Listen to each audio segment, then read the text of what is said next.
Equality and justice for all. Equality and justice for all. Equality and justice for all.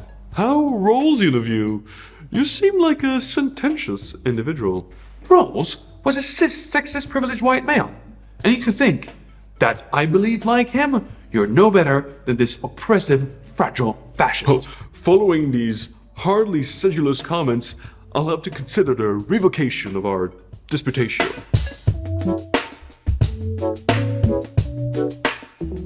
Welcome all are welcome on Debatology. I am Peter Barrett and I've been in debating for more than 10 years as a competitor and a trainer. And on this channel, we figure out ways to improve conversations and come to better decisions. No matter which side you're on, you probably think that the world isn't the way it's supposed to be and someone should really do something about it. You gonna do something or just stand there and bleed? You feel strongly about an issue, but somehow every time you try to convince somebody, everything seems to go wrong. You get angry, they get angry, and no one budges. And in the meantime, the relationship has suffered. So you go out and you protest, you take it up on your social media, you talk about it with people who already agree with you, but you avoid bringing this important subject up in front of people who disagree. Or even worse, you decide to simply stop seeing those people. Does this sound familiar? And wouldn't you prefer to be able to persuade them instead of giving up on them? I mean, the world needs to change. And they're gonna have to change too. So, let's get to it.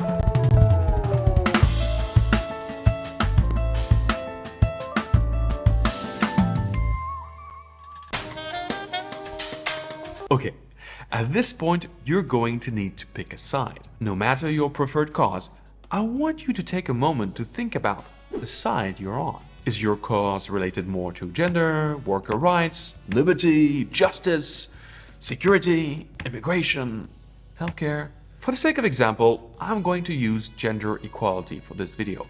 But what would be more interesting is that you think about a topic that could apply to you. You've got it? Good. Now, I imagine that you're automatically putting yourself on a given side of this issue. So, I want you to start thinking about the other side. Who is that person you're trying to persuade? Try to think of a specific individual. The more specific, the more applicable the techniques I will be sharing with you are. Now that you've picked your fight, as it were, I'm going to pick mine. Well, not exactly mine. You're probably familiar with the now deceased US Supreme Court Justice Ruth Bader Ginsburg and her fight for equal gender rights. There is something particularly emblematic about her story that will perfectly illustrate what does and what doesn't work when it comes to persuading the other side. Indeed, in the early 1970s, Justice Ginsburg was already a talented lawyer and professor at Rogers Law School. In 1972, she founded the Women's Rights Project at the American Civil Liberties Union, the ACLU. Try to put yourself back at that time. When Ruth was in law school, only 2% of the class were women. Only a few years prior, women were finally allowed to sign important papers or open a bank account without a man's approval. In the US, barely 50 years ago, that was the norm. So unfortunately, for the unlikely female lawyers back then, when they went to argue in court in favor of equal rights, they were used to hearing pretty direct rebuttals. We've always done it this way. Women do enjoy the fruits of men's labor. When we buy them all these nice things, it would be dishonor to the role of women to let them work. If you were in Ruth's position, facing these fallacies thinly disguised as arguments, what would you do? Well, most people react in the following three ways. And spoiler alert, they don't work. Most people either present arguments that convince them, derive arguments from facts, or impose their moral judgment upon others. This might be obvious to you, so let me get into some details. An argument that convinces you doesn't necessarily mean it is going to convince someone else. You have your own set of values and needs, a particular lived experience and a representation of the world. When it comes to value judgments, we need to be aware that context has a heavy influence.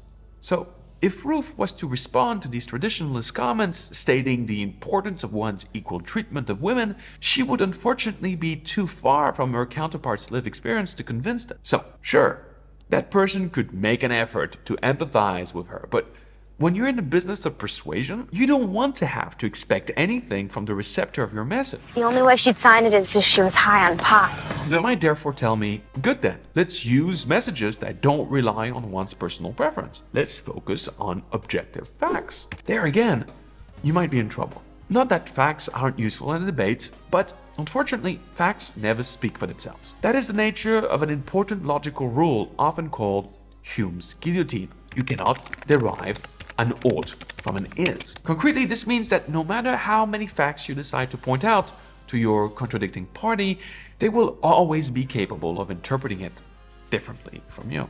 Let's imagine the future Supreme Court justice in this situation, pointing out how the low proportion of women in the workforce, in positions of power, or in wealth implies a problem that needs fixing. I'm sorry to say that for these men at that time, these facts didn't imply any problem that would need to be fixed. Finally, in situations like these, when we feel very strongly about an issue and we're somewhat personally insulted by the other side's arguments, our stress level tends to increase. And when that happens, well, we anticipate stress before facing the argument we have. And the unfortunate habit that results is the increase of our deontological moral judgment. This means that we're more likely to be bad debaters, imposing our point of view on others, not listening, or even formulating clear and consistent arguments because we're emotionally involved. I hope you don't hate me for this point, because you're probably thinking that there's no way for Ruth or any activist to be convincing. I want to reassure you, there is a way. But first, let me point out some more problems. Because we've only discussed your side of the issue. Your counterpart, well, they also have their typical reactions to contradiction that prevents them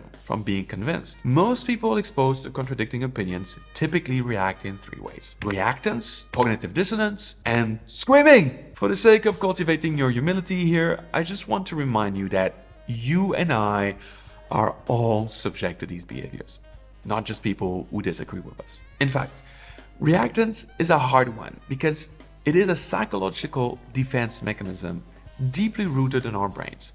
It is a strong emotional response to a fear of loss. So, when feminists come in to convince men that women should be free to do as they please, let's just say certain men's fear of loss was very strong. Loss of power, loss of control, loss of habits. To be convincing, we need to find a way around this mechanism. Another one we need to find a way around is cognitive dissonance. To put it simply, it costs more in cognitive energy to change your mind when faced with new facts or arguments than it does to rationalize and preserve your previous belief, or just ignore dissonant information altogether. And that is exactly what men Ginsburg was facing did. They either ignored the new arguments, looking at each other for support to confirm their original bias, or they rationalized that women didn't really want what they were saying they wanted. Poor little things. But you know what? Even if these men had no arguments, no way to rationalize, they could at least do one more thing: scream! Extreme emotional expression is arguably a good sign in terms of your argument hitting a nerve of sorts, but it's just another form of expression of the counterpart's cognitive dissonance. When one starts to doubt their own belief, they first become more vehement, much like you'd expect from an exorcism, the last few breaths of the bad belief until it dies. But what will it be replaced with? Unfortunately, it isn't always replaced. The state can endure. We all know people who have a hard time defending seemingly outdated positions, and yet they continue to hold them begrudgingly and with a taste for vengeance. Now, I, for one, wouldn't call that persuasion, but more a form of cognitive coercion. We need to find a better way. Ruth needed to find a better way. Ginsburg met a man called Charles Moritz. The man was taking the state to court over a tax rebate he was refused simply because he was a man. Yes, you've heard right. Back in the late 1960s, there was a specific tax rebate for women who employed carers at home, which wasn't applicable to men. Strategically, there was something interesting there. What better way to get the male judges to empathize with women's civil rights struggles than by showing them a man suffering from the same type of discrimination? Ruth went all the way to the Supreme Court with this case, but during her first few arguments, she was once again facing the same back-ended rebuttals. You're going against the natural order of things. Such a radical change would be unacceptable. The judge's cognitive dissonance was still too great. So don't go around thinking that you just can find a clever trick and start convincing your hardest contradictors. Generally, to avoid triggering cognitive dissonance, you need to keep 3 things in mind. Don't devalue confirming behavior, don't undermine a person's prior decision, and don't denigrate someone's prior effort. To increase your empathy for your contradictors, you also have to keep in mind that there are good reasons for people to stick to prior beliefs and avoid throwing the baby out with the proverbial bathwater, as it were. In fact, if we were ready to question deep beliefs whenever we were faced with new statements or even arguments, we would be very gullible. I could just come to you and tell you anything and you'd believe me. This cognitive resistance is necessary for good and for bad. Having said that, you might think that the right answer could be to expose our analogical judges to these arguments multiple times, spanning decades, and they'll eventually change their mind. That is indeed a valuable strategy for behavior and belief change. But Ruth doesn't have the time for that. You don't either. You want the world to be better now, not in 10 years' time. Fortunately, by carefully listening to the other side's arguments, our lawyer can deduce the judge's motives, as can you. They are discussing traditional family values, and it is precisely what she decided to use, the same premises that she finally managed to convince them. This law's objective isn't to protect women or discriminate against men. It is to provide caregivers the opportunity to work outside the home. The law should reflect this objective by allowing unmarried men to benefit from this tax rebate. Mr. Moritz deserves respect and admiration as he acts as we wish our children would act, all the whilst overcoming the limitation imposed onto him, the ones the law seeks to impose. The judges were finally convinced. Charles Moritz won, and from that point on, equal rights for women became much easier to advance. But you might ask yourself, what exactly happened there? Without necessarily knowing it, the future justice used a type of persuasion tactic called empathetic induction. At no point did her argument necessitate for the judges to question existing beliefs or prior cognitive load. In addition to that, the argument was based on the values and beliefs of the judges themselves. When she says that Mr. Moritz acts as we would want our children to act, she's exploiting the social desirability bias of the judges in favor of her own point of view. There is also a reasonably clear hint at the importance of individual freedom for a man alone, trying to protect his family against the unfairness of the imposing state. This perfectly crafted message shows you how effective arguments can be when they overcome all of our and our audience's biases, as well as successfully exploit other biases to persuade with minimal resistance. That was Ruth's winning argument, but the real question is, what will yours be? Let's get back to the cause you decided to defend. No matter what it is, when you are engaged in a cause, your duty is to convince. To successfully fulfill this duty, you could wait for years, hoping that people would change their mind and behaviors, or you could take a radical stand, the one of empathy. The more you understand your counterpart, the more you're able to analyze their defense, their premises, their cognitive biases, the more convincing you become. If you were to reject all of this debate science to the benefit of a massive, idealistic, and overwhelming argumentative attack, you would sow the seeds of your own disappointment. If you were to do this once again, like you must have done before, the shields of cognitive dissonance will be raised high, the dilution effect of your arguments will be felt deep, and your interlocutor will stay standing strong. However, if you were to formulate your arguments based on your counterpart's premises, lowering the psychological, social, and cognitive costs of your ideas, you will maximize your capacity to persuade. All you need is one argument, so choose wisely. Well, that was intense. I hope that you found some ideas of arguments you could use to be more convincing with whatever cause you're defending. I believe that if everyone can become as convincing as they can, our societies will learn how to conduct healthy debates and good ideas will rise to the top.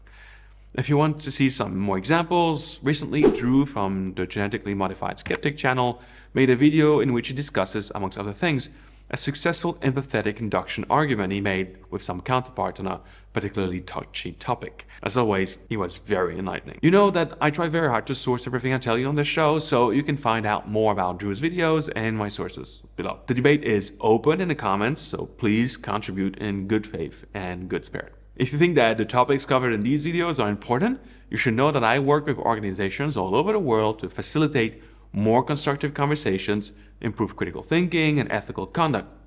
There's more information on what I do on my website, phsbarrett.com, so feel free to check it out. And I'll see you next time on Debatology.